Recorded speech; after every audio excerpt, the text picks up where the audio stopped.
Rawson has been a real champion and a friend and an ally. He's helping Jackie and Tracy and I in this grant, and just been a wonderful a beacon of knowledge and experience. And we're just terribly honored to have him here today. So Rick, take it away. Thanks very much, Jody and Tracy, and it's good to talk with you.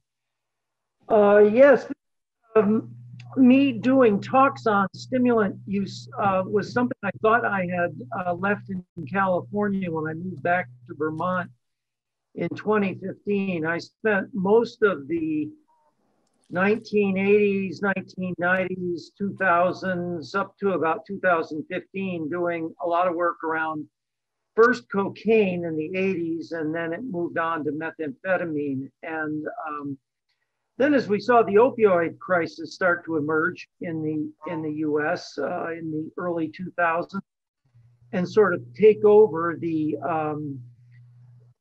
all of the oxygen in the issue of substance use disorder treatment, their stimulants became less of a concern. However, the data are clear that we now have another significant issue with stimulants around the country. I'm going to try to do a quick overview of some of that data, a brief review of some of what we think are some of the key clinical issues with this population, overview of some of the treatments, and then a couple of studies where we've looked at treating individuals on opioid medications, treating their stimulant use disorder. So I'll get rolling.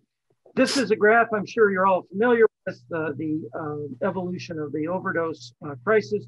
I'll just point out that this is now 70,000 deaths in 2019. I believe the current data are that it looks like 2020 will be something like 90,000 deaths. So the numbers have increased dramatically. And if you notice the blue line, stimulants really started to contribute meaningfully to overdose deaths in around 2013, 2014, and then have escalated dramatically in parallel with fentanyl deaths. And that's not coincidental because many of the stimulant deaths are really in part fentanyl deaths, and I'll try to get into that a little bit. This just gives you some information on the during the 20 months ending in June 2020, showing the percentage increase of deaths from 19 to June of 20 in the different categories. We've seen increases in synthetic opioid deaths, i.e. fentanyl, and big increases in stimulant-related deaths during the pandemic. This is some of the data that I just want to make sure you're aware of. Stimulant overdose death rates are up over the last 20 years, both cocaine and methamphetamine. And I think it's in many parts of the US right now, methamphetamine is getting the attention. It's sort of the boogeyman of the moment that meth is coming. Oh my God, this is the worst drug we've ever seen, blah, blah, blah. But we still need to pay attention to the fact that more people until through at least 2018, we were seeing as many people die from cocaine overdose as from methamphetamine overdose. So we have both of these stimulants are contributing to the overdose crisis. However, when you look a little further into the data, of all those methamphetamine deaths, over half of them also included opioids, in almost all cases fentanyl. And with cocaine, it's even more so, even over 75% of the cocaine-related deaths involved opioids. So we're not seeing huge amounts of stimulant-only overdose deaths, although we are seeing more methamphetamine-only overdose deaths than we ever have. But the combination of fentanyl, cocaine, and methamphetamine have really been the drivers of the overdose death crisis. As you see, the Northeast has had the biggest increase in opioids within the cocaine supply, or deaths associated with opioids, in the cocaine supply. And ditto, even though the methamphetamine rates in the Northeast are lower than in most other parts of the country, within the methamphetamine supply, opioids are greater. In California, for example, many of the samples of methamphetamine, fewer than half of the samples of methamphetamine have opioids in them. We're seeing like serious death rates from methamphetamine itself. And part of the reason for that is because, sorry, this graph's a little hard to see, but the methamphetamine now that's being used, it's being imported, produced by the cartels, is a much higher purity. It's almost pure, 100% pure. If you went back to the Breaking Bad methamphetamine days, back around 2000 and the late 90s, then it was, 50% purity. So you have a much more potent drug. And so in addition to the fentanyl being in everything, even where there's just methamphetamine, the methamphetamine that's being used is much more potent, and the deaths from methamphetamine have increased dramatically. This paper is a bit old, 2018. This is from Missouri, where Ted Cicero and his colleagues have been tracking the proportion of the individuals who are entering treatment for opioid use disorder, that is, people applying for treatment with buprenorphine and methadone, the proportion of them who also have methamphetamine when they come into treatment. And that's increased dramatically from 2011 to 2017. It's about doubled. It showed this sort of a graph. And in talking to Ted Cicero, or one of his colleagues recently, this has continued to go up to where it's almost 50% of the individuals now entering treatment for opioid use disorder are also using methamphetamine. So the days of treating people for opioid use disorder, maybe with some alcohol, maybe with some benzos, has really changed. It's now many, if not most, of the individuals we're seeing who are entering treatment for opioid use disorder are coming in with also with a stimulant use disorder.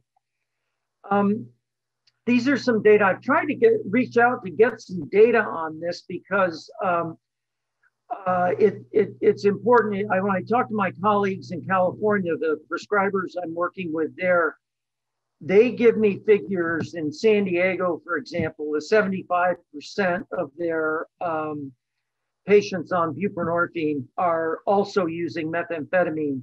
Northern California, it's a little lower, but it's well over 50%. Vermont did a small study in 2018, 2019 to look at what they're seeing with their patients on medication-assisted treatment. That's what they call it, medication-assisted treatment. Among those receiving MAT, 66% had used crack in the last 30 days, 75% had used any stimulant. Obviously in Vermont, in 2018, 2019, cocaine was the predominant stimulant being used. Meth rates are going up slightly in Vermont, or going up some in Vermont, but still cocaine is the main drug.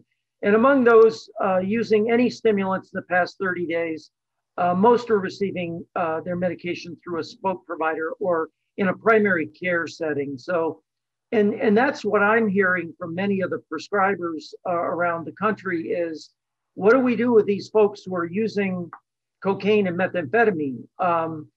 We got it. We're not supposed to, kicking them out of treatment's not a good thing, but what should we be doing? So I think that's the purpose of today's talk, to review what we know about that. This is a study from the state of Washington, published last year. They looked at admissions between November 2015 and April 2018, about 800 patients. About a third of those patients came into treatment also using methamphetamine. So 2/3 of them came in opioids. They were primary opioid users. They weren't using stimulants. About a third of them were also using stimulants, in this case, methamphetamine.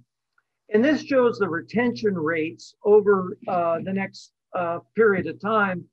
Obviously, at the beginning, they're all in treatment. The solid line are those who are just using opioids at admission. The dashed line are those who were also using methamphetamine. And you can see it's looks encouraging to me. The patients who were just using opioids, you see about a 50% retention out to 600 days, which is pretty good. However, in the first 100 days, if they were also using methamphetamine, you saw a very rapid drop off.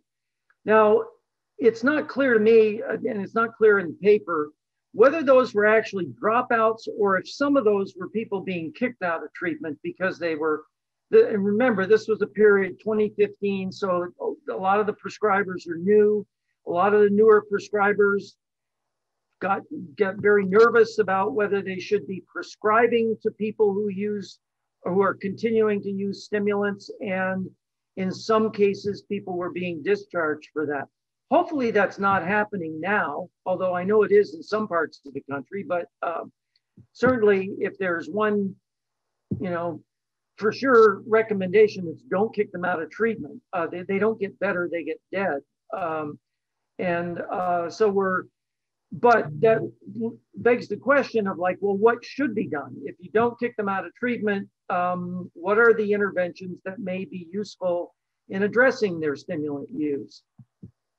Well, there's a few challenges with answering that question. The first one is that individuals using stimulants, in this case, I think this is methamphetamine in particular, this was a sample from a syringe exchange program, again, in the state of Washington, almost 600 participants. About 2/3 of them were in the syringe exchange for their opioid use. About 1/3 of them were there for their methamphetamine use. And this researcher, McMahon and team, did a whole bunch of questionnaires with them and interviews with them. One of the most important things I saw from their study was 82% of the individuals who were the opioid using individuals said that they recognized at some point they were going to need to reduce their use or stop their use or get into treatment, 82%. So the opioid users, even those in the syringe exchange, recognize that this is something where they're probably going to need to deal with it at some point. Less than half of those using methamphetamine expressed that same realization.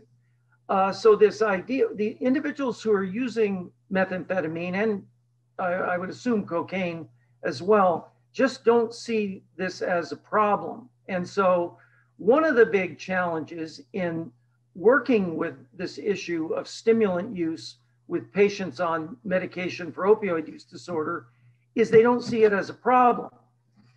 I interviewed 25, I was curious to talk with some of these folks. And so about a year and a half ago, I did an interview with 25 volunteers who are either on methadone. 12 of them were on methadone, 13 of them were on buprenorphine.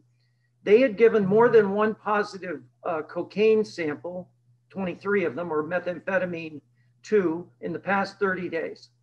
And we paid them $25 for participating in the interview. I asked them a whole bunch of questions, but I'll just give you a few of the ones. I asked them to respond to the question, do you consider your stimulant use a significant problem in your life? And I said cocaine or methamphetamine. And 23 of the 25 said no, they didn't see it as a problem. And then often in the discussion, they said, the only problem is my prescriber is pestering me and bugging me and telling me I have to stop. But I don't see it as a problem. Many of them described it as, something they do on Friday night, something they do to work longer hours, but it really, to them, addiction was what happened with opioids. And they got onto their medication and they're doing well on their medication. And their stimulant use is simply an extra, hobby, but not a problem. Would additional counseling be helpful if they ever did decide that they wanted to reduce or stop their use? 25 of 25, and rarely do you get 100% response, but they all said no. More counseling was not going to be useful to them, in which, of course, in many cases, is the intervention we now have to send people to if they're using stimulants. They need to get more counseling. They have to come in more often. According to the patients, counseling isn't the answer. And actually 5 of those individuals on buprenorphine said if they were forced to go to counseling, they would drop out of treatment and buy buprenorphine on the street. That it was that aversive an idea to them that not only was it not helpful, it was actively an aversive thing, and they would go back to purchasing it on the street. I asked them if they did decide to stop using, can they imagine anything that would help? And this wasn't by design, but 2 of them had been in one of Stacy Sigmund's contingency management projects several years ago and said that really was helpful. One man said he'd been in a drug court and that accountability was useful to them. And 5 said that if they decided they wanted to stop, getting help, getting a job, developing new recreation, practical things like transportation and childcare, those things would be helpful to them. But clearly I got the sense that what we've historically done with this population of saying, you got to go in and see your counselor, is not likely to be, according to the patients, helpful to them. Another issue that is challenging when you start really focus on treating people with stimulant use disorder is that they're hard to keep in treatment. This is a recent meta-analysis where this group looked at a variety of in-person psychosocial treatments for substance use disorder. And they looked at the dropout rates in the first 90 days, 151 studies with 27,000 participants. And they looked at the overall dropout rates. For those treated for heroin use disorders, 25% dropout in the first 90 days, tobacco, 25%, alcohol, 26%, cocaine, about double that, 48%, and methamphetamine, about 53%. So when you're addressing the whole issue of stimulants, you've got A, they don't really want to deal with stimulant. They don't want to deal with the issue. And B, if you get them into some kind of treatment, they drop out quite readily. So those are some of our challenges as we think about what are the interventions that are going to be helpful. If you look at the overall literature on treatment of individuals with stimulant use disorder, I'll just give you a quick guide. Luckily, we don't need to look at the gazillion studies that have been done in the last 30 years on this. There have been some great meta-analyses on this topic. This is one done in 2018 by a group out of Oxford, England, and the World Health Organization. Comparative efficacy and acceptability of psychosocial interventions for individuals with cocaine and amphetamine addiction, a systematic review and network analysis. They looked at 50 studies, 7,000 patients, all different psychosocial interventions for cocaine or amphetamine addiction. The combination of contingency management and community reinforcement approach was the most efficacious and most acceptable treatment, both in the short and the long term. For those of you who are researchers, I don't know if your experience is the same as mine. My experience with meta-analyses is usually nothing works very well, and the things that do work sort of work for a few groups, but not everybody. This is a pretty robust conclusion that contingency management and CRA are most efficacious and acceptable in the short and long term. Mike Farrell and his colleagues in Australia did a similar analysis, published it in the Lancet in 2019. Their conclusions were psychosocial interventions other than contingency management have weak and non-specific effects on stimulant problems, and there are no effective pharmacotherapies. So the Australian group, in their analysis of the literature, basically said the only thing that we have that works is contingency management. This last summer, a group from the US published in Drug and Alcohol Dependence on non-pharmacologic interventions for methamphetamine use disorder. 44 studies reviewed. Conclusions: while contingency management showed the strongest evidence favoring outcome Tailored CBT alone and with contingency management was also effective in the target population. So here we get contingency management again and a vote for CBT. Finally, this one was published last fall in JSAT, 27 studies. They all looked at contingency management for individuals with methamphetamine use disorder, and they looked at these outcomes. Methamphetamine use was reduced in 26 of the 27 studies. Those groups in the studies using contingency management had longer retention in treatment. They attended more therapy sessions. They had a higher use of other medical services, reductions of risky sexual behavior, and increases in positive affect and decreases in negative affect. So it's not as though contingency management, even though it's a very specific technique, often designed to get to reward stimulant-free urine samples, by rewarding stimulant-free urine samples, you also get other benefits. It isn't just that their drug use is reduced.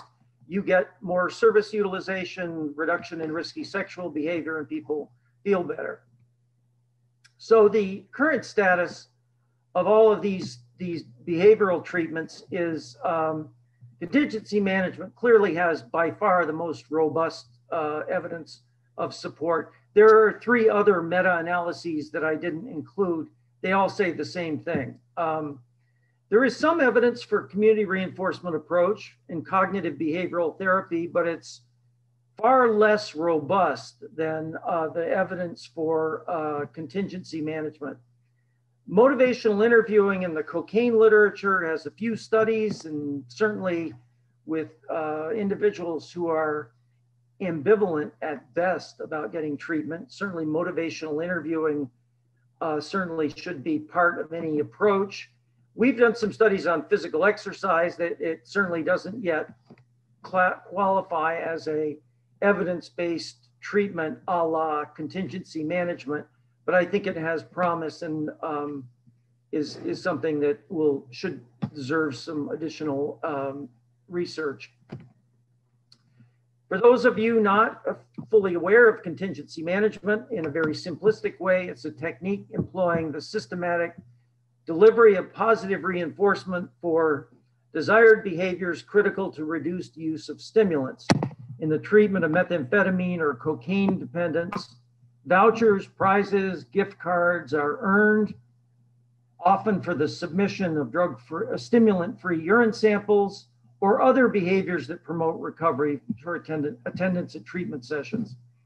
And at Brown, you have Sarah Becker, who is doing a huge study on contingency management. So you have lots of expertise right there. Now, when you look at all this data and you look at all of these studies that are showing all this beneficial effect, you would assume that contingency management is being used everywhere in the United States, and that it's the same as buprenorphine for opioid use disorder. That is, it's something that has this robust evidence, obviously must be the basis of our treatment approach. Well, not exactly.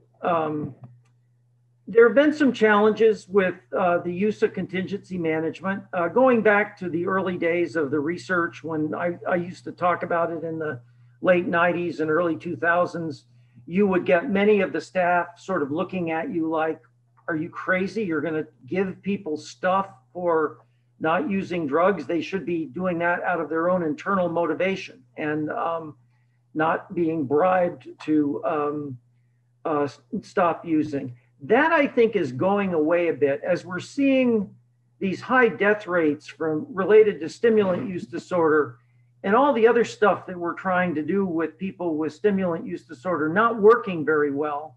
I mean, literally, you have clinics open to treat people with stimulant use disorder and nobody shows up. They don't. We have some projects around the country right now, and that's the situation. They've been open now 3-4 months. Nobody's going to the clinics. So the sort of standard stuff doesn't work. So I think people are becoming a bit more open to the idea, well, maybe this incentive stuff can be useful. Okay, so if you can get past that, where does the money come from to pay for the incentives? As I'll talk about in a couple of studies, the amounts of money that are used in these contingency management studies is not insignificant. They range from some studies where they use the partial reinforcement schedule, the Fishbowl Method, a couple $100 to some of the studies like the ones I ran that you could earn up to $1,000 in the course of a 16-week trial. So this is a significant amount of money. Where do you get the money to buy the incentives?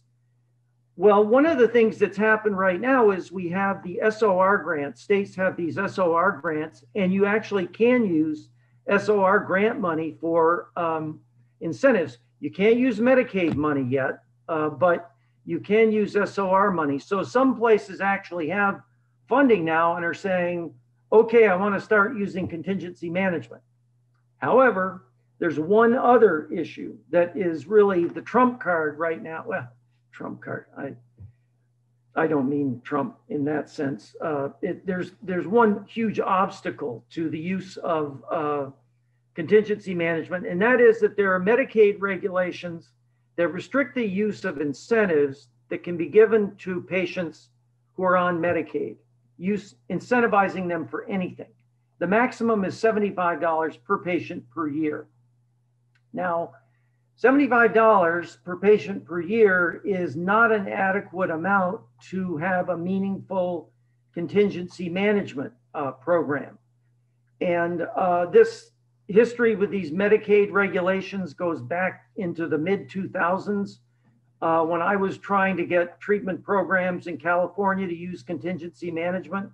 We actually got a bunch of them doing it, and they got Medicaid audits that they got cease and desist orders and were told they can't do this anymore because it's a kickback. So these regulations are real and they're a serious obstacle. Now, a number of us have been working on this for a while. Obviously, I've been working on it for 15 years, but more recently, Wesley Clark has gotten involved, and Tom McClellan and a number of other people, and we're working to try to get this situation resolved. We wrote a bunch of letters in 2019, and it got the Office of the Inspector General to issue a ruling last December. It's called, this is what it's called. It's about this issue of giving patients who are receiving their health care through Medicaid, giving them incentives, because in the world of the Inspector General, that's a kickback. And that's one of the mechanisms of Medicaid fraud, that some of the fraudsters will pay people money to come in, bring in their Medicaid card, and then they run off unlimited amounts of billings on them and create fraud. We're saying to the Inspector General, that's not what we're going to do. What we want to do is use this technique. Here's all this research evidence that supports it. And it's the only thing we have to treat people with stimulant use disorders.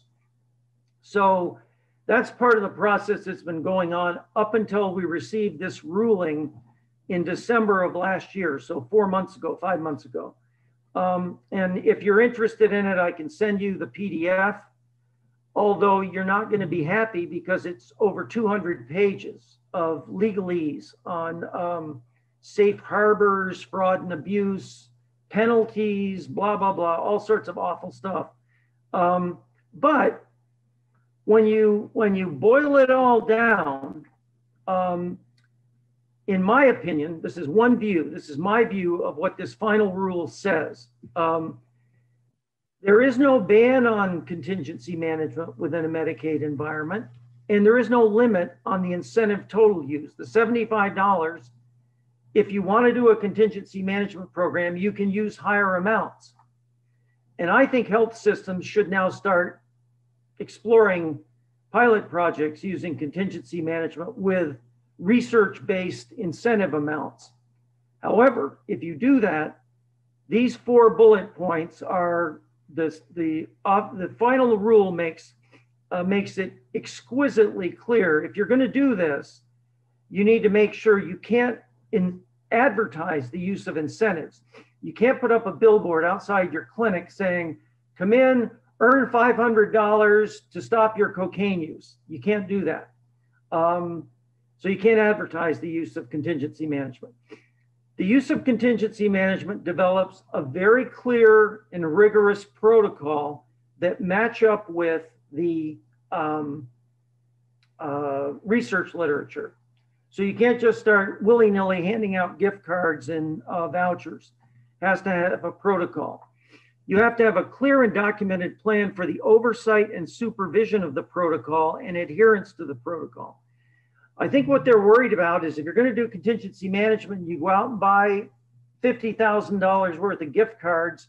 We want to make sure the gift cards go to the patients for the right behavior, the design behavior for the design purpose.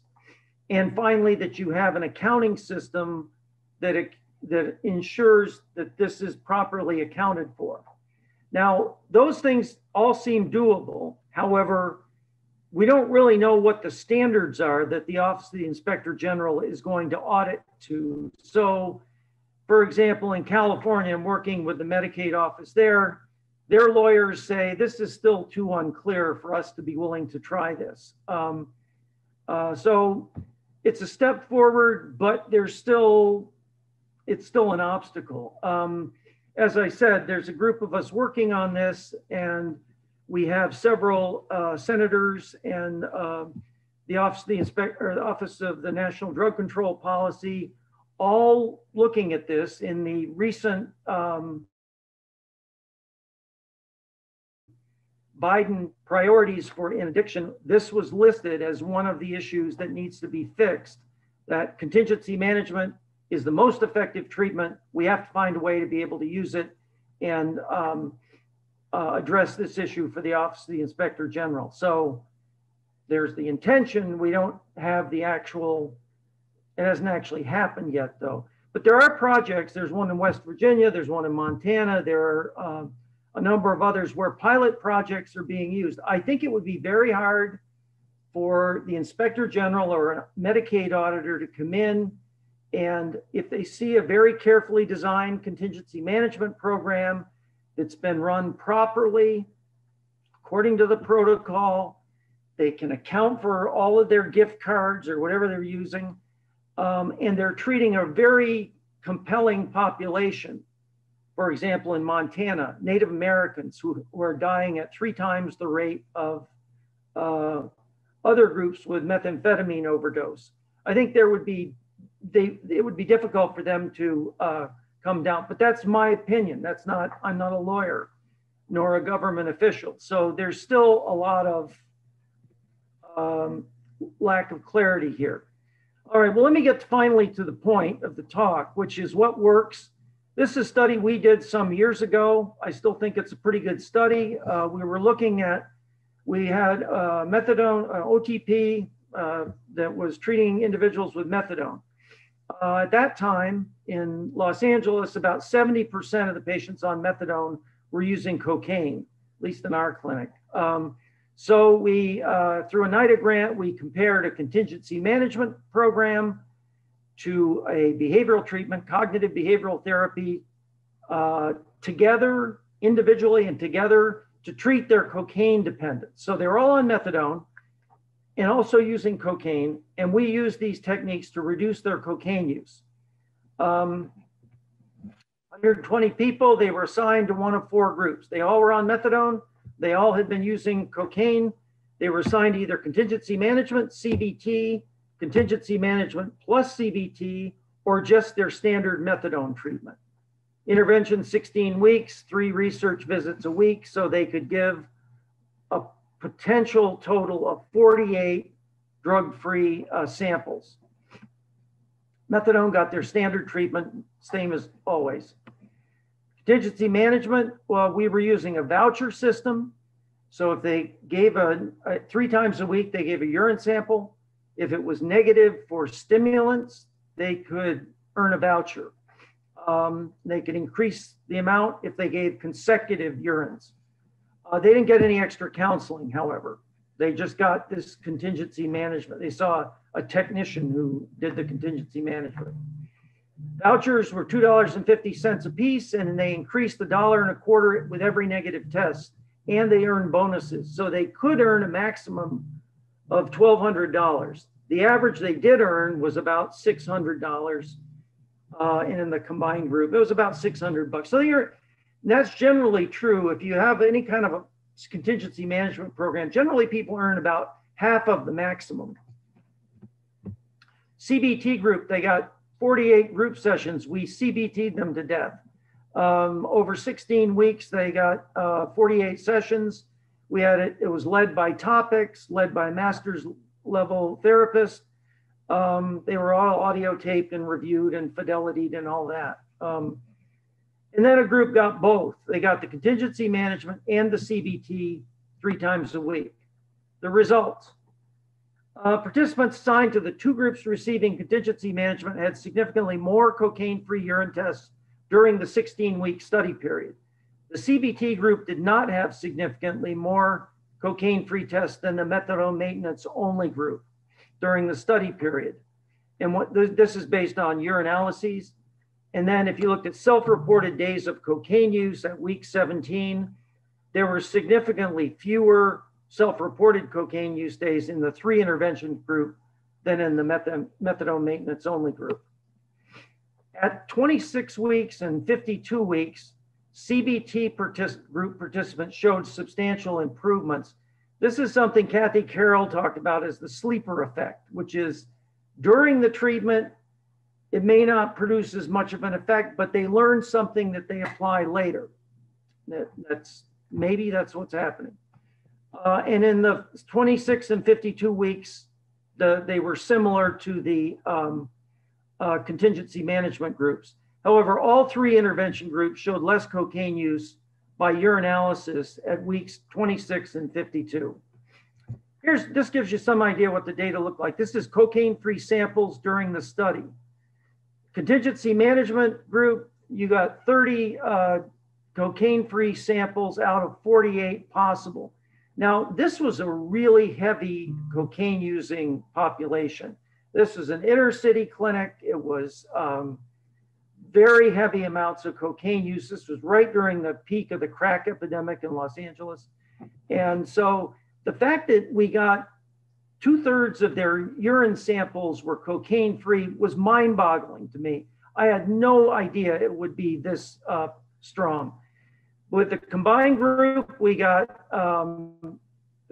no difference between contingency management only and the CBT plus contingency management. So the CBT did not add to the effect of contingency management. CBT alone, you see it's about 20, but it wasn't statistically significantly different than methadone maintenance only. So there's a trend, and if we'd had a fully adequate sample size, it probably would have been there, but it wasn't. But clearly the 2 contingency management groups were effective. This looks at achieving 3 consecutive weeks cocaine-free, which is a measure that we've looked at in the stimulant area. Again, same pattern. The 2 contingency management groups got by far the most consecutive weeks cocaine-free. This is the self-report data. This shows they all baseline to week 17. That's the study period. The 3 intervention groups show obviously the most biggest drop off. This is self-reported days. And here you see at week 17, CBT group reports days of abstinence, days used, fewer days used. But in all cases, the methadone maintenance only condition is higher all the way across. One of the common criticisms of contingency management is that when you stop it, and you stop giving people the vouchers, which we did at week 17, that the behavior goes right back to where it was to begin with. Well, not here, it didn't. You did see some rebound with the contingency management group. The blue line showed some increase at week 52, The green line, the combined group, did show some increase, but nowhere near back to the original level of the methadone maintenance only group. So, and I'll skip that because I'm running out of time, but during the study and at the end of the 16-week trial, contingency managements were associated with significantly more cocaine-free urine samples than the control group. CBT did not produce a substantial suppression of cocaine use during the study period, and CBT and contingency management did not show an additive effect. Self-reported data showed significant reductions in all groups compared to methadone maintenance only during treatment and at the follow-up intervals. So this was, we thought, a pretty good endorsement. The contingency management really produced a remarkably profound reduction in cocaine use, and it did appear to be sustained for many of those patients out to 1 year after admission. CBT did not, during the intervention period, show as much reduction, but there did seem to be something that benefited them long-term. That was the results of that. This is another trial, and there have been a number of these with methadone. There's a pretty good literature on contingency management with for stimulant treatment with people on methadone maintenance. This was a CTN trial that was done with 6 clinics. Stimulant use was the target for people on methadone maintenance. 388 participants were assigned to either, they were all on methadone, they were assigned to contingency management or to treatment as usual. And treatment as usual was that, it was treatment as usual. 16 weeks, 2 research visits a week, 2 urine samples a week. And they used something called the Fishbowl Method, which was that every negative urine test for stimulants earned them a draw from a box, and those tickets that they drew said, some of them said good job, they didn't earn any money. Some of them were small where they earned $1. Some were marked large, they earned $20. Others jumbo where they get a big prize. So it's a variable reinforcement schedule. And as they did more consecutive weeks of negative samples, they would get to draw more often. So after 5 consecutive weeks, you could draw 5 times from the bowl. So you were more likely to get a reward. If you have a positive test, everything resets back to where you draw 1. So this is the Fishbowl Method. Nancy Petrie from the University of Connecticut developed this, and it's being widely used, actually used in the VA. And you were able to use your monetary prizes or awards to get prizes that were in the clinics. And they could earn approximately $400 worth of stuff in 12 weeks. From their results were submission of negative samples was twice as likely in the contingency management than the treatment as usual groups. Achieving 4, 8, or 12 weeks of continuous abstinence was much more likely in the contingency management than the treatment as usual. The average amount they earned was $120 per participant. So this was actually less than half. This just gives a graph showing the over time, samples negative for stimulants, percentage negative over time. This shows the percentage of participants who gave more than 4 weeks of consecutive abstinence, 23.7 versus 9. Those that gave 8 consecutive weeks, 16 versus 2, and 12 weeks, 5.3 versus half. So people were able to both stop their stimulant use and over time sustain it, at least some portion of them were.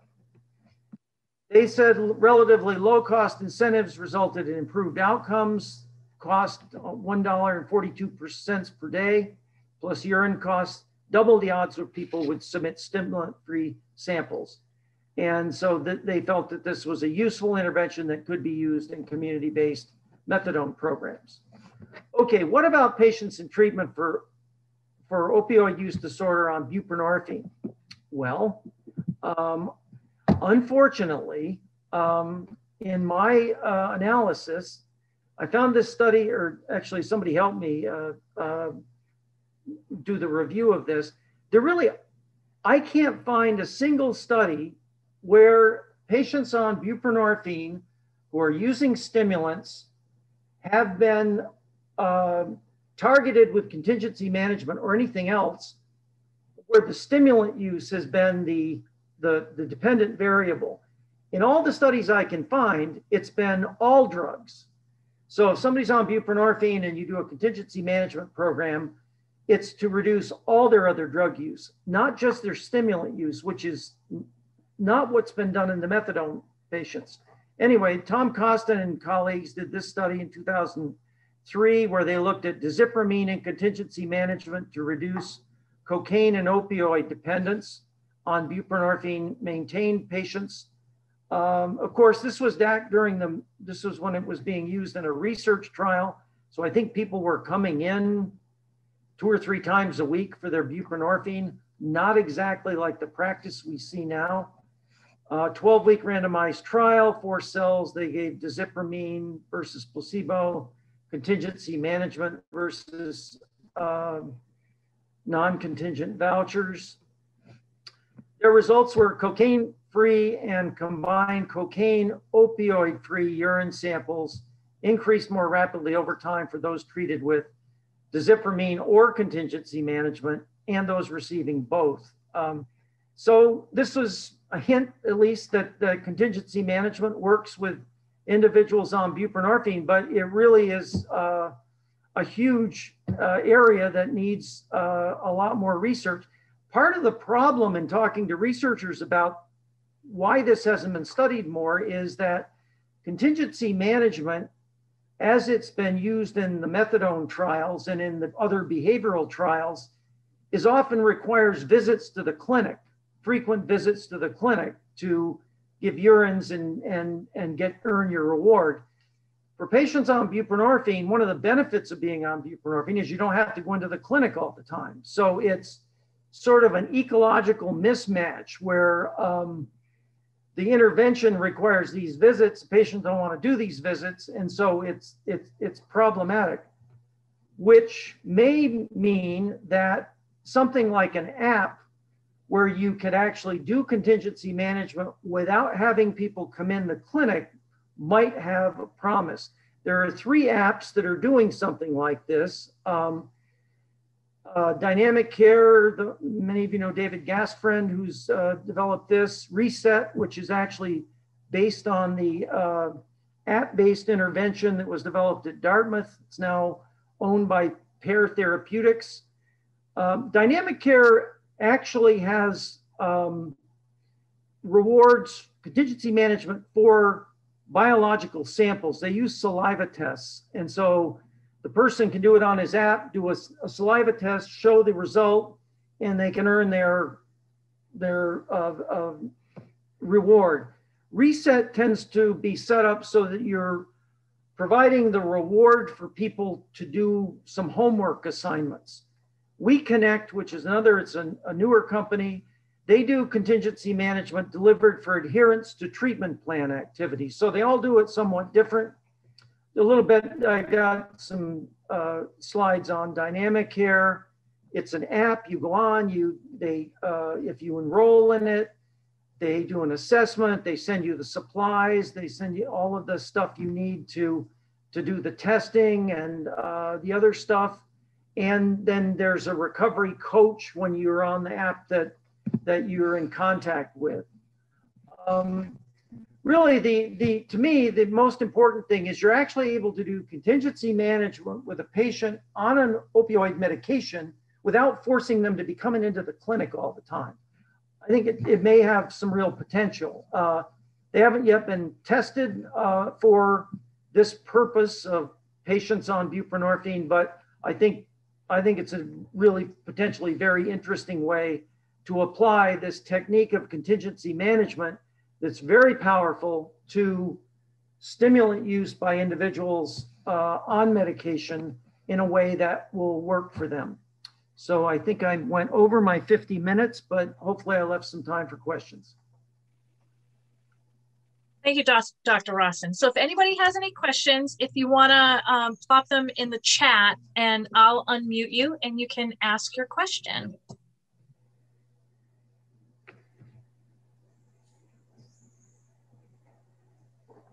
Sorry for going so fast.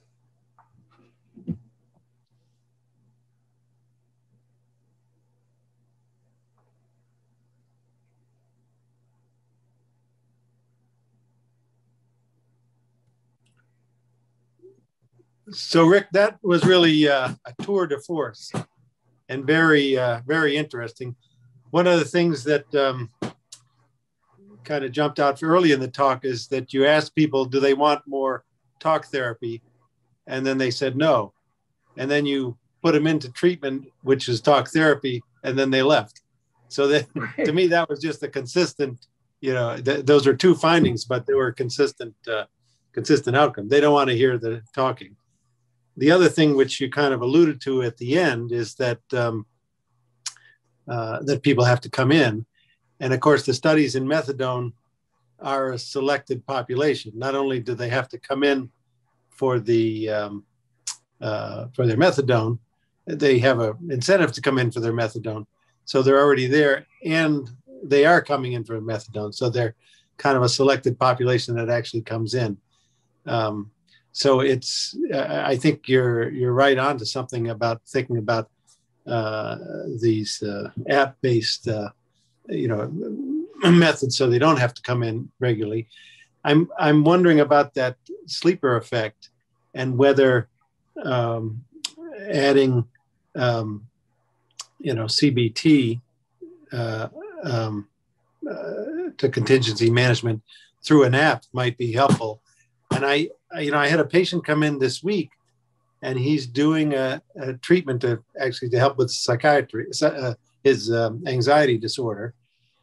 And he just started. He'd only been doing it for a week or two, but he's very excited about it. He says, "Oh, yeah, I got to watch these videos every morning, and it really makes me feel good. It calms me down. It makes me think about what."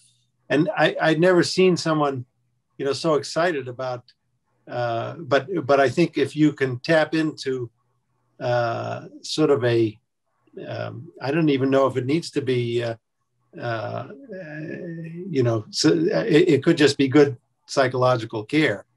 Yeah, well, I do think Steve Higgins' work with contingency management, where he combined it with community reinforcement approach, really got some of the best results, showing that during the initial period, contingency management drives down the stimulant use, but if you then follow it with CRA, that helps them find reinforcing activities in the real world, without the artificial incentives, that can sustain it better. And actually that's built into the Dynamic Care app. They have CRA is built into that. I oversimplified it, but they have exercises that the recovery coach often works with the patients to do, so that Dynamic Care is not just a CM for negative samples. It also blends in CRA interventions.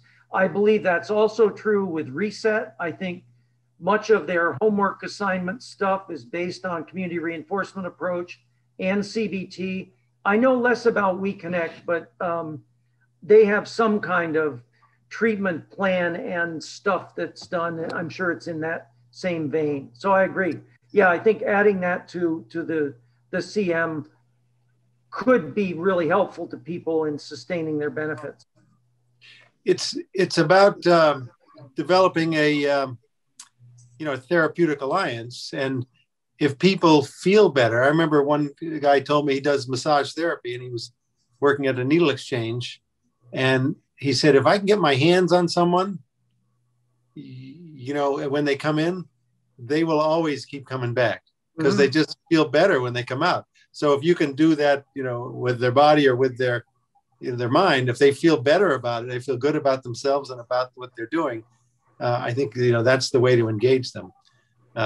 So that's fascinating. Yeah, I agree. Treatment needs to provide something that people benefit from, that they can actually get the benefit from. Right. So we do have, I'm sorry. We do have a comment from Rona. Rona, I unmuted you if you'd like to speak.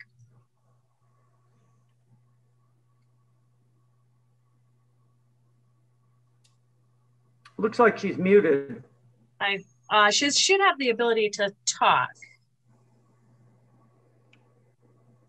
Her feedback is we are finding more stimulants while on methadone, and it's difficult to get them to want to stop using. Sorry, I'm here now. Oh, okay, great. you got a comment? Yeah. Right. Yes. I just wanted to make that comment because, you know, I'm in the methadone program and we are finding more and more patients are using methamphetamines. And the difficult part is we treat them for the opiates, but the methamphetamines, they don't want to stop. And we do the harm reduction by we don't kick them out of treatment because, you know, what's the benefits of the kicking them out? Because the overdose risks are extremely high with the fentanyl. So we're struggling with treatment for the stimulants. Cocaine is very, very high in our program as well. But like I said, we're finding more and more of methamphetamine. Yes, that's exactly what we were seeing with in our 20 years ago. I mean, it was a mess. I mean, many of the patients we were working with had been on methadone many years, had been doing really well, had their life stabilized. They got involved with crack cocaine and it just all fell apart and they didn't really want to get treatment. When we offered this idea that you can earn up to $20 per drug-free urine, many of them who, when you ask them, do you really want to stop cocaine? No, not really. But I'll go in your study because, you know, I could use a few extra bucks. And they went in it for what appeared to be all the wrong reasons. However, over time, they would say, you know, now that I've got that, now that I'm not using, I'm actually sort of recognizing the damage it was causing. And so I'm planning to stay. I would just say if you can work with your administration and your state to try to see if you could do a pilot project with contingency management. I don't know what else works. I mean, that we don't have any other good evidence that anything else is useful for this purpose. So I would encourage you to try to see if you could get a contingency management. Even a pilot project would be useful. Thank you. We actually did the pilot program with Brown and Sarah Becker. It was very successful, but due to the lack of staff, we had a staffing crisis, and then COVID came. It kind of put a damper on it, but we did actually see a lot of success. Unfortunately, we didn't have a chance to work with patients who were using methamphetamine, but as far as the methadone program itself, it did show improvement. So thank you for that. We will definitely try to think of using contingency management just for the patients who are using stimulants, and we'll try that because you're right. That is an excellent start. Thank you so much. Bonnie, you had a question for Dr. Rawson? If you want to unmute yourself. Yeah. Sure. Hi, I'm Bonnie. I'm a recovery coach, and I work at a health center in Massachusetts. And I'm just wondering if you have any tips or tricks to work with pregnant women that have a stimulant use disorder. Well, there have been Andre Jones at the University of North Carolina and others have done contingency management with pregnant women who are using stimulants. Works just as well with them as it does with anybody else. And that I would think if I was wanting to try to set up a pilot program and to get your state to fund something with pregnant women who are using stimulants, that would to me would be such a compelling population that you would be able to get, you know, it would oversight by this Medicaid issue wouldn't be a problem because stimulant use by pregnant women is a serious impact on their health and on the health of their babies. So using an evidence-based treatment like contingency management to help reduce their stimulant use, I think would be very much worthy of getting some funding for a pilot project. And with the SOR money that's now out, that states have available, I would try to see if you could get somebody to argue to get something like that funded. Thank you very much. Roxanne, you had a question? Hi, yes. I don't know if I can allow my screen. No, I don't think we can't do video, but okay, that's fine. So thank you very much for that presentation. I really enjoyed it. And I am over at the PPHC, the People, Place, and Health Collective at Brown. I'm a research assistant, but I also conduct research on recovery in my own time. And but more importantly, I just want to say that I'm a person in long-term recovery, and I was dual diagnosed with both stimulant and opioid misuse. So this is an area that I am gravely familiar with. I have a couple of concerns for kind of this type of intervention. One is the over-justification effect. And basically that, that what starts as, it could be an intrinsic, like internal reason to start. Once you start recovery, once you start offering external rewards, you decrease that internal desire to recover. And so I'm wondering what your thoughts are on that. And I also have another question after that. Okay. First off, I have to say your picture with those children is like unbelievable. What beautiful children. Thank you. But, that's not what we saw with our patients. I had the same, my career has been doing these behavioral treatments, CBT and other stuff like that. So when we set up this study, I was expecting CBT based on patients wanting to learn this stuff and help improve their lives, that would work. It just didn't work. The contingency management stuff worked. And the thing that I was most surprised about was talking to these patients afterwards during the follow-up visits in 26 weeks and 1 year, where they said, I had no intention of really stopping my cocaine use. But when I did it because of those vouchers, I sort of got into a different life of not using, because in order to earn the stuff, I had to stay away from my drug dealer and I had to do new stuff to spend my time.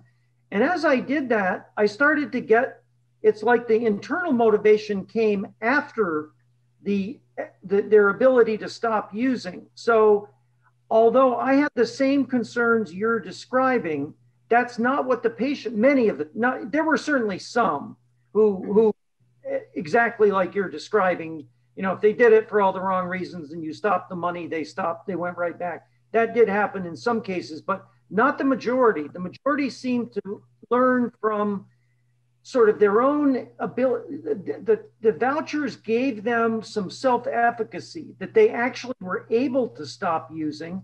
And when they stopped using, they learned something about themselves and benefits of not using. So, but I think the overriding issue is when we look at the literature on what works, boy, we don't have much else.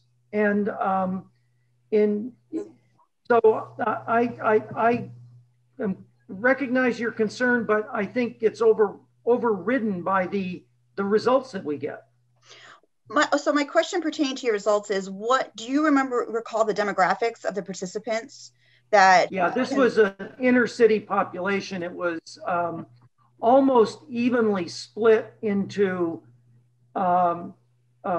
individuals who were Black, individuals who were Hispanic, and non-Hispanic whites. This clinic we had was a really mixing pot, but it had like all of those groups very well represented. Oh, yes, I should have been more specific. I'm talking about like more of the income-based demographics. Lower income. Okay, but basically what I was trying to get at was that, I feel like, again, I'm not completely knocking this. This is definitely an area to look at. This is definitely something that we, if there's literature looking at it, we should definitely investigate it more. I just when I first hear about certain things, I just kind of start looking at how can this go wrong? Because I think that some of our work in recovery and addiction starts out with the best intentions. It doesn't always end up it ends up doing more harm than good. And I'm not saying that's necessarily the point for you. I'm just bringing up these questions. I think one of the issues that I'm also concerned with is that this type of treatment kind of further perpetuates the stigma of stopping. Now, if I can explain just a minute, for instance, people who, even myself, I was homeless for many years and just a lot of really bad things happened to me. And I did not stop using. I continued to use in spite of the negative consequences that were coming towards me. And so if $75 for a clean, a negative urine was going to solve my stimulant problem, I most certainly would have done it. But I feel like it's saying that you can stop if you want to. Here, we'll pay you. And that's kind of one of those things. And also, I know you said you followed up to a year, but technically recovery as far as long-term is concerned is up to 5 years. And I think that some of this research would be great to look at it longitudinally, because I've seen many people get a year of sustained abstinence, but it's very difficult to continue to go further and get more than that. Yep, point taken. Great. This is great. So we'd love to hear from patients. Moyo, we'll be unmuting you too with your question. Okay, thank you. Thank you so much for the presentation. I learned a lot from it.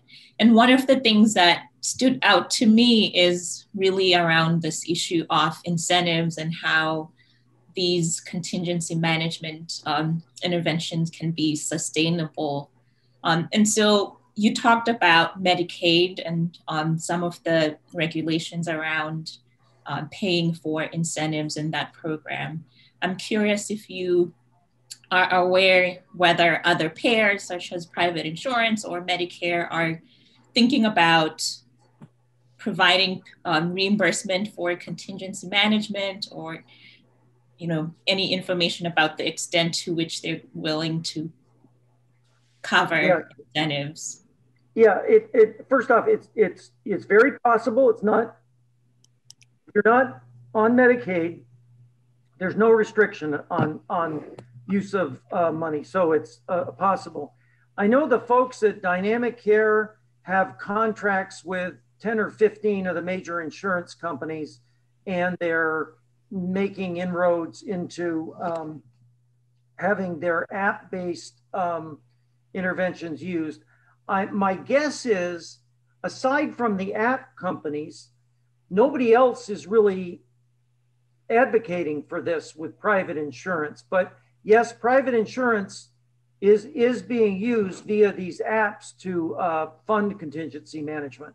And there's some other ones in the state of Montana. We're working with Indian Health Services. They're able to fund it. And of course, the VA is using contingency management as their standard treatment now for patients with stimulant use disorder. So it's only the Medicaid population that has this big obstacle. The other populations are completely, I suspect with insurance, you're going to have to advocate and talk to the case management, get it all set up. But some of the app companies have already done that.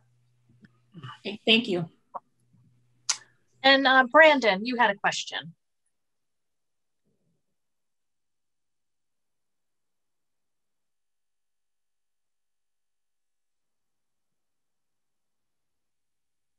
Hey, hi, can you hear me? Yeah, thanks. Can hear you. Yeah. No, so Rick, I've heard this talk before, having the pleasure of working with you in Vermont. I wanted to make one comment and then sort of ask a question. The first is, you turned me early on to the idea that cognitive behavioral therapy offers very marginal benefits when it comes to either MOUD or contingency management. You said that today, it seems to be true. We can't forget that it's not this trivial thing, that when it comes to opioid use disorder, it's often a regulatory requirement that actually stops us from treating as high a volume of people as possible, because there's a CBT requirement built into the treatment. So I always see that and kind of lament that it's not just a scientific finding, it has a policy implication that we often ignore. But the second thing was, it seems that in building out the systems to really quickly treat the growing stimulant epidemic, given how polysubstance it is, it seems like what you suggest is the OTPs are really the fastest place to start, right? That if we were going to, they stand for opioid treatment program, right? But if we take what's going on there and we acknowledge the presence of stimulants, like that seems like systems-wise a great place to begin beating back and foreclosing the spread of this epidemic. Does that make sense? Well, yeah, I mean, I think that the research, and there's a couple other studies. Nancy Petrie did a study, and Sarah Becker's project going on there at Brown is already doing work in OTPs. And they're set up for being able to do this. The thing I think though, yes, I think that's true. However, as I go around, as I do Zooms around the country, I can't tell you how many buprenorphine prescribers are looking for help with this issue.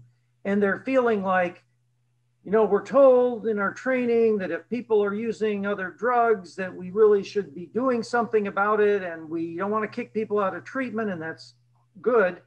But we feel like we should do something. They're really anxious to have some tools to address the stimulant use with their population. So hopefully, in addition to getting it into OTPs, and in addition to getting it into specialty care treatment, where people are treating people for stimulant use disorder, we can also get it to buprenorphine prescribers to help them with their population as well. Yeah, thank you. Rick, I have one last question for you, and thank you all for coming, because this has been just a fantastic talk and amazing discussion to really get us thinking about contingency management and the challenge with stimulants at this point. Actually, I'm wondering to your question, or to your points around buprenorphine and rural health, how do we think about scaling up contingency management in other places? Does it need or require a healthcare provider to be the deliverer of that? Or are there alternative or non-traditional partners or places where contingency management could be encouraging? Yeah, and I've been talking to people about some of those places. The problem, Tracy, is that historically, and there are some data, it's hard to get people to go multiple places for treatment for their, I mean, if you've got a prescriber who's giving you your buprenorphine and there's a stimulant use disorder and you're told to go down the street or 20 minutes away to whatever facility, you just don't go. They're just the sort of piecing it out into different places with different staffs. I think that's why the app-based strategy. So if you're doing telemedicine with a patient and they're 100 miles away from you and you're prescribing their buprenorphine, and you then say, you seem to have a problem there with, meth use. I've got an idea. Would you be willing to try this? And you can get them the app it seems like it's kind of fits that way. I don't know that you can necessarily, I don't know how successful it is. My experience with patients on methadone for 20 years was, if you can't give it to them at the clinic, you try to send them out for it, it just doesn't work. They'll go one place for their treatment. And so I don't know about that. I mean, I know in some of the places we're doing training on just contingency management for stimulant use disorder, it's an array of different settings. It's not necessarily all health settings.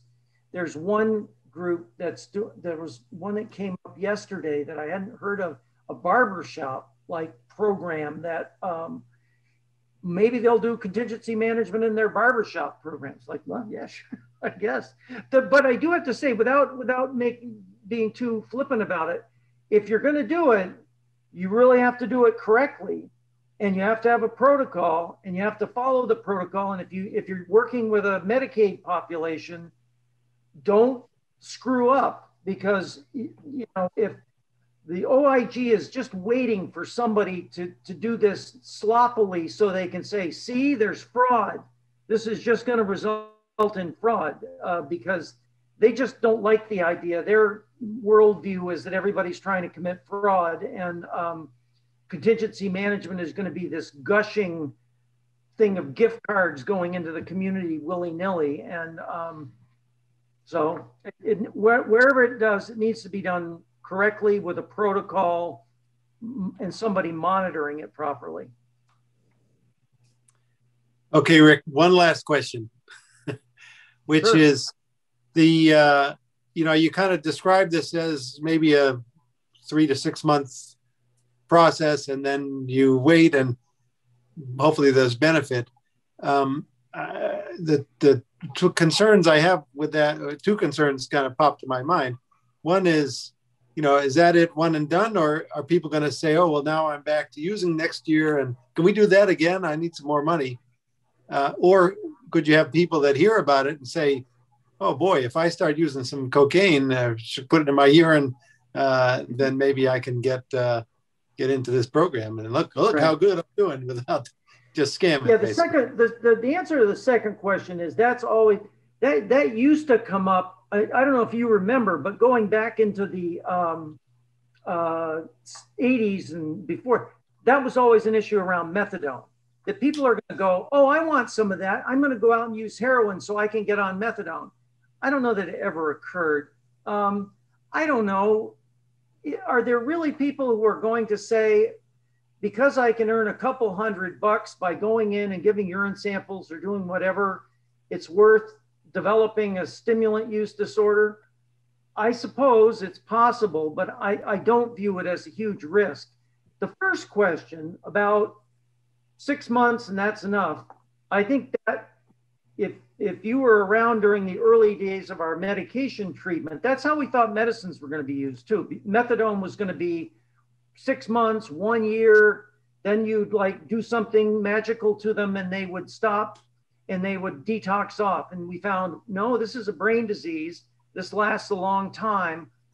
Is it possible some of these people may need to be on for long periods of time? We had a big project in downtown Los Angeles among the homeless mentally ill. They've stayed on, some of them getting incentives for years to come in and get their medication, to come in and get their, address some of their homeless issues. So it may be that there are some people who need it longer, who don't develop their own internal motivation. But you know what, I think I'd still rather see them get the incentives and make benefits to their life than say, sorry, we're not going to give it to you because you're gaming the system. Some people will game the system. But I think the overarching benefit of the intervention is unquestionable. Wonderful. Well, Rick, that was really fantastic. And this is going to be recorded, and it's been recorded, and it'll be on our YouTube site forever. And great job. Thank you very much. All right. Thank you. All.